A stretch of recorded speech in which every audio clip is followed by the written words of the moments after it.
कोल्हापूरमधल्या वारणानगरमध्ये अवकाळी पाऊस बरसला। वारणानगरमधील काही भागात गारपीट सुद्धा झाल्याचं बघायला मिळालं। कोल्हापूरमधून ही दृश्य आपण बघू शकतोय। वारणानगरमधील काही भागात ही गारपीट झाली, त्यावेळीची ही दृश्य।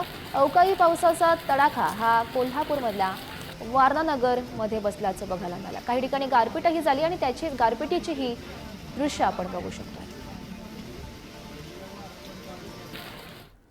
तर पुसद परिसरामध्ये विजांच्या कडकडाटासह जोरदार पाऊस झाल्याचं बघायला मिळालं। काही भागात गारपीटही झाली, त्यामुळे जनजीवन विस्कळीत सुद्धा झालेलं होतं। पावसामुळे वाहतूक विस्कळीत झालेली होती। वीज पुरवठा खंडित होण्याची सुद्धा शक्यता त्यामुळे निर्माण झाली आहे।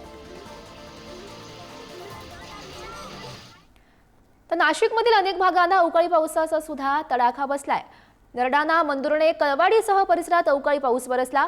काढलेला कांदा बियाणं आणि आंबा पिकाला या अवकाळी पावसाचा चांगलाच फटका बसल्याचं बघायला मिळतं, त्यामुळे शेतकऱ्यांचं साहजिकच यामुळे नुकसान झालंय। नाशिकमध्ये ही दृश्य, अनेक भागांना अवकाळी पावसाचा हा तडाखा बसलेला होता, त्यावेळीची ही दृश्य। काही ठिकाणी गारपीट सुद्धा झाली, सोबतच शेती पिकांचं त्यामुळे मोठं नुकसान झालं।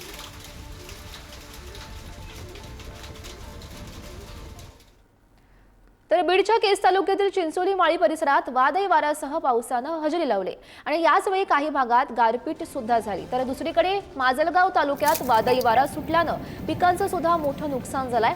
आंबा काढणीला आलेला असताना वादळ आल्यानं आंबा उत्पादकांना देखील याचा मोठा फटका बसलाय। बीडच्या इतर काही तालुक्यात देखील अशाच पद्धतीनं अवकाळी पावसाची हजेरी बघायला मिळाली।